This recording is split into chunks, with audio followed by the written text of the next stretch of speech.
निर्गुण निराकार परात्पर तत्व परमात्मा के पूजन का विधान विभिन्न प्रकार से।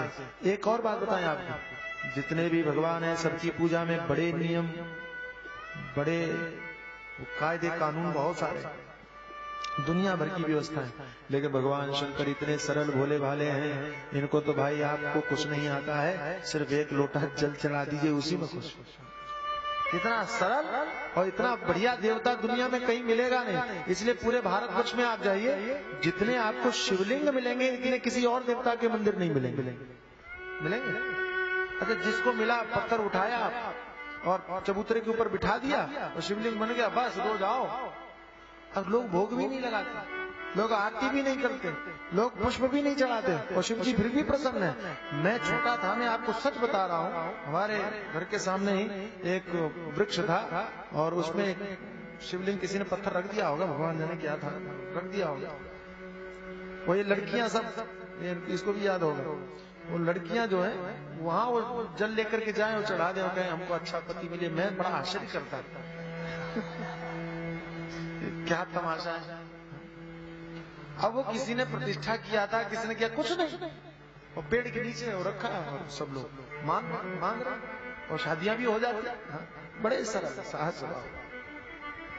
और भी बताएं आपको, कई लोग कहते हैं महाराज हम अपने घर में भगवान नहीं रख सकते क्योंकि उनकी पूजा का इंतजाम नहीं हो सकता, हम भगवान की पूजा करना चाहें तो कैसे करें। बताइए, भगवान शिव की तो बड़ी विचित्र महिमा है। कहा घर में नहीं रख सकते, कोई बात नहीं, आप नदी के किनारे जाओ, आप समुद्र के तट पर जाओ, उसी रेत को लो, लेकर के उसी का शिवलिंग बनाओ, उसी का अभिषेक करो और वहीं उनको छोड़ के आ जाओ। कितनी बढ़िया बात। और आप आश्चर्य करेंगे कि पार्थिव शिवलिंग का बहुत महत्व है। जैसे हम ये जो शिव जी की पूजा करते हैं, इनसे भी ज्यादा उनकी महिमा है कि आप रोज बनाओ रोज मिटाओ। हाँ, बड़ी महिमा है। और शिव पुराण में तो ऐसा ऐसा वर्णन है कि जितने शिवलिंग बना करके आप पूजा करेंगे और अभिषेक करेंगे, पाठ करेंगे, आपको उतना ही पुण्य होगा, उतनी महिमा। और मैं कभी चाहूंगा कि कभी हम किसी धाम में चलेंगे तो ये भी यही क्यों ना किया जाए। एक दिन ऐसा करना चाहिए कि समुद्र के तट पर बैठ के और शिवलिंग, पार्थिव शिवलिंग बना करके आचार्य, तो पार्थिव शिवलिंग बना करके ये भी सरप्राइज हो। ये तो मेरे लिए भी सरप्राइज था, ये भगवान की तरफ से मेरे लिए सरप्राइज था, समझ में। तो एक दिन बना के कल ही क्यों ना कर लिया जाए, इनका संस्कार भी होगा, वहीं हम लोग पूजा करेंगे बैठ कर। देखते हैं, अभी नहीं बता रहा हूं, लेकिन ध्यान रखना, बहुत महिमा, अति महिमा। ये नाजू दीदी जो है, नाजू ये हमेशा बोलती है कि आप कभी कोई काम प्रोग्रामिंग करके नहीं कर सकते। आप बताइए कैसे प्रोग्रामिंग करूं, जब दिमाग में अब आया है लिखूं कैसे।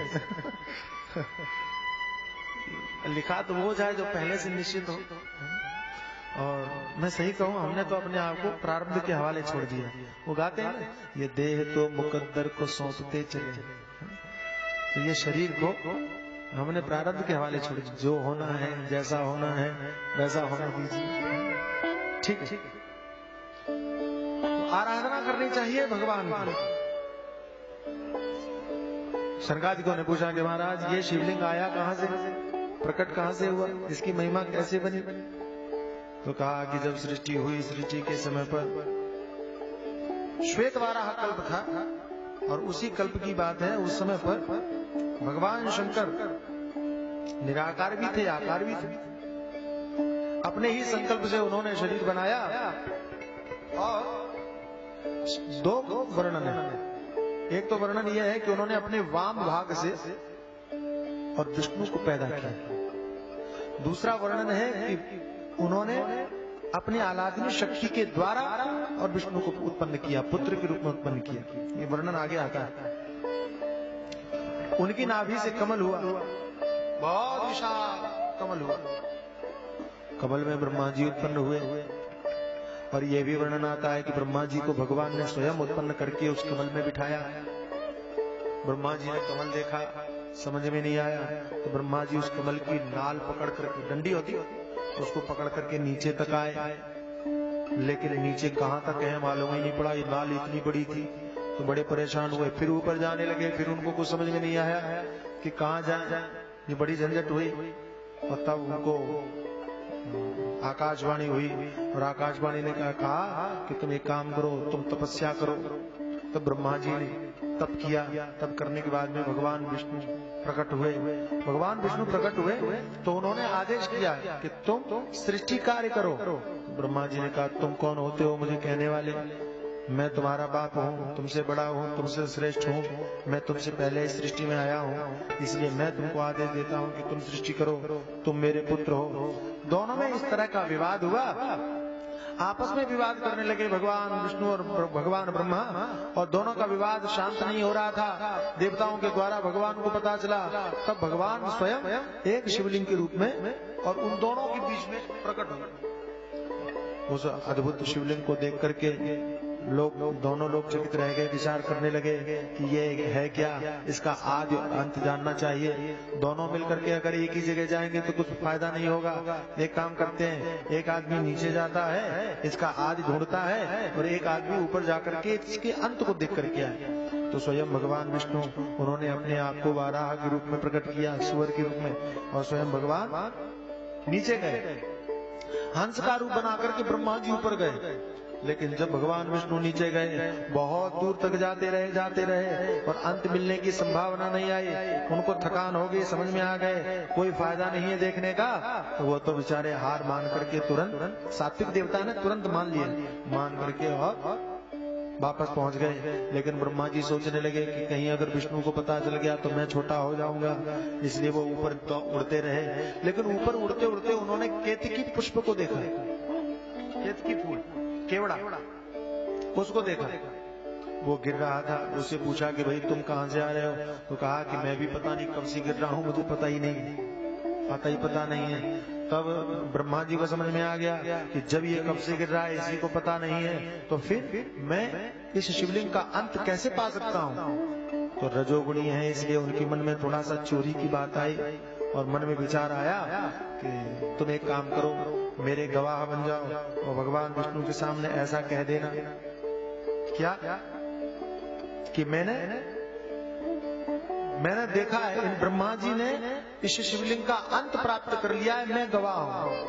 अरे ये बात पढ़ने के बाद मुझे समझ में आता है कि जो गवाह लेकर के आते हैं कि इनसे पूछ लो, वो जरूर झूठे होंगे।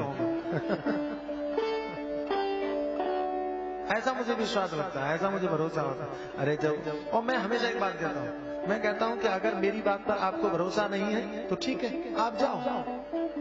जब मेरे पर विश्वास नहीं है तो मेरे गवाह पर आप विश्वास कैसे करोगे? है ना? क्योंकि वो तो मेरे से बड़ा नहीं हो सकता, या कोई हमारी बात, मेरी बात समझ, आप हमसे प्रेम करते हैं और जिससे हम प्रेम करते हैं उसी की बात पर विश्वास नहीं है तो दूसरा गवाह क्या करेगा? इसलिए गवाह बेचे जा सकते हैं, गवाह खरीदे जा सकते हैं। तो केतकी को कहा कि तुम गवाही दे देना। यहाँ तो ऐसा वर्णन नहीं, मैंने ऐसा सुना है। केतकी ने जब ये कहा कि मैं नहीं झूठ बोलूंगा, ब्रह्मा जी ने कहा मैं तुमको शाप दे दूंगा, डरा दिया, धमका दिया। अच्छा, और दुष्ट लोग ऐसी चीजें बड़ी जल्दी सीख लेते हैं, तो डरा धमका करके अपने मन का काम निकलवाते हैं। भगवान वेदव्यास जी महाराज लिखते हैं, नंदिकेश्वर ने ये कथा सुनाई सनकादिकों को। उन्होंने कहा कि केतकी को लेकर के आए और भगवान विष्णु से कहा कि देखो देखो मेरा गवाह तैयार है, इससे पूछ लो, मैंने उस शिवलिंग का अंत देखा है। नातस्ते सत्कृतिर्लोके भूयात स्थानोत्सवादिकम् स्वामिन्। उसी समय पर इति देवा पुरा प्रीत सत्येन हरये परम ददौ सुसाम्यमत्यर्थम देव संगे च पश्यति। भगवान नंदिकेश्वर कहते हैं कि उसी समय पर जब ये लोग विवाद कर रहे थे और ब्रह्मा जी ने झूठ बोला कि मैंने उस शिवलिंग का अंत देखा है, तभी स्वयं भगवान शंकर प्रकट हुए। शिव जी ने कहा कि तुमने तो असत्य भाषण किया, मैं तुमसे नाराज हूँ। भगवान विष्णु के ऊपर प्रसन्न हो गए कि तुमने अपना सत्य का आचरण किया, इसलिए मैं तुमसे प्रसन्न हूँ। तुमको क्या वरदान चाहिए, बोलिए। तो भगवान विष्णु से कहा कि मैं तुम्हें आज्ञा देता हूँ और ये भी कहता हूँ कि आज के बाद में इस पृथ्वी पर तुम्हारी सब लोग पूजा करेंगे, सभी लोग पूजन करेंगे। लेकिन ब्रह्मा जी से कहा कि तुम पूजा करने के लिए ही, बड़ा बनने के लिए ही तुमने झूठ का आश्रय लिया, इसलिए मैं तुमको शाप देता हूं कि आज के बाद तुम्हारी पूजा कहीं नहीं होगी, कोई तुम्हारे नाम से उत्सव नहीं होगा। अच्छा, भगवान कृष्ण के जन्मोत्सव, राम जन्मोत्सव मनाए, ब्रह्मा जन्मोत्सव मनाता है, तो तुम्हारे नाम से कोई उत्सव भी नहीं होगा। क्या कहा? ना तत्से सक्तिर्लोके भूयात स्थानोत्सवादिकम, कोई उत्सव तुम्हारे नाम से नहीं होगा, कहीं तुम्हारी पूजा नहीं होगी। लेकिन भारतवर्ष में एक मंदिर मैंने देखा है, पुष्कर राजस्थान, जहाँ ब्रह्मा जी के मंदिर की पूजा होती है, बस उसको छोड़ करके गुजरात में खंबात है, खंबात में भी एक छोटा सा मंदिर ब्रह्मा जी का मैंने देखा। अन्यथा मुझे और कहीं मंदिर, लेकिन बहुत छोटा है, और कहीं मंदिर नजर नहीं आते, मालूम नहीं पड़ते। भगवान शंकर ने कहा, और भगवान विष्णु को तो उन्होंने शाप भी दिया। भागवत में वर्णन है कि ब्रह्मा जी ने चूंकि गलती किया था, झूठ बोला था, इसलिए उनका 5वां सिर काट दिया। उनके पहले 5 सिर थे, लेकिन असत्य संभाषण के कारण एक सिर काट दिया। 4 ही मुंह के ब्रह्मा जी ने चतुरानन हो गए। ब्रह्मा जी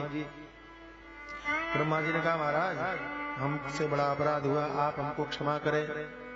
उसके बाद में भगवान ने ब्रह्मा जी को क्षमा कर दिया, सृष्टि कार्य करने की आज्ञा दिया कि तुम सृष्टि करो, और भगवान नारायण को कहा कि ये सृष्टि करेंगे और तुम वृद्धि करोगे, तुम पालन करोगे।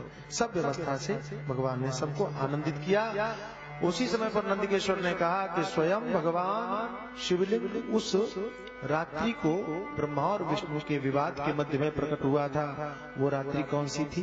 वही शिवरात्रि थी, जिसकी हम लोग आज तक पूजा करते हैं। शिवरात्रि दीक्षाता तिथिरेशा मम प्रिया। भगवान कहते हैं कि ये तिथि मुझे बहुत प्रिय है। इस तिथि के दिन जो पूजा करते हैं, जो अभिषेक करते हैं, भगवान कहते हैं कि मैं उनकी मनोकामना प्रसन्नता पूर्वक पूरी करता हूँ।